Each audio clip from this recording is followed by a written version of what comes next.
You know, several years ago, I was in New York City. It was a dark Saturday afternoon.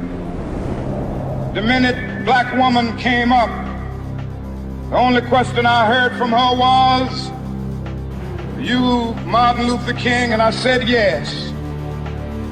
The next minute, I felt something beating on my chest. Before I knew it, I had been stabbed by this demented woman.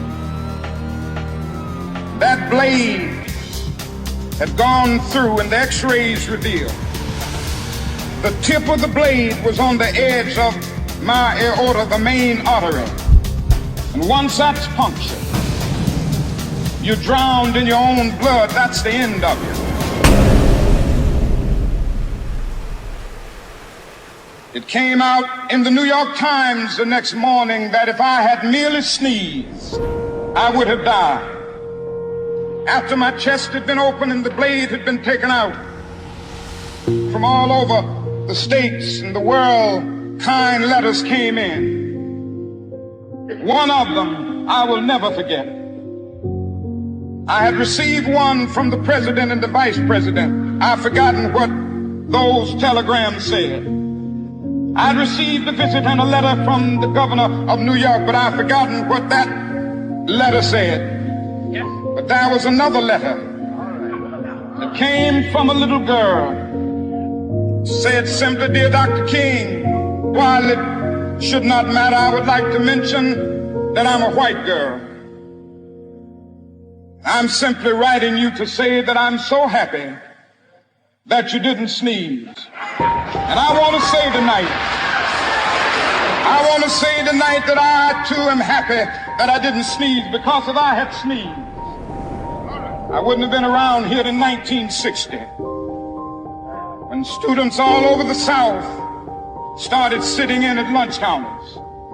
And I knew that as they were sitting in, they were really standing up for the best in the American dream, and taking the whole nation back to those great wells of democracy which were dug deep by the founding fathers in the Declaration of Independence and the Constitution. If I had sneezed, I wouldn't have been around here in 1961 when we decided to take a ride for freedom and ended segregation in interstate travel.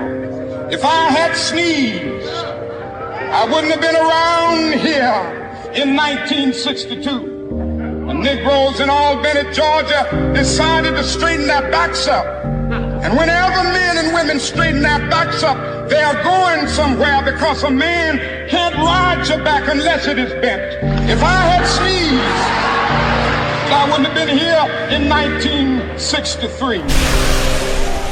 Black people of Birmingham, Alabama aroused the conscience of this nation and brought into being the Civil Rights Bill. If I had sneezed, I wouldn't have had a chance later that year in August to try to tell America about a dream that I had had. If I had sneezed, I wouldn't have been down in Selma, Alabama to see the great movement there. If I had sneezed, I wouldn't have been in Memphis to see a community rally around those brothers and sisters who are suffering. I'm so happy that I didn't sneeze. Like anybody, I would like to live, but I'm not concerned about that now. I just want to do God's will. So I'm happy tonight. I'm not worried about anything. I'm not fearing any man. Mine eyes have seen the glory of the coming of the Lord.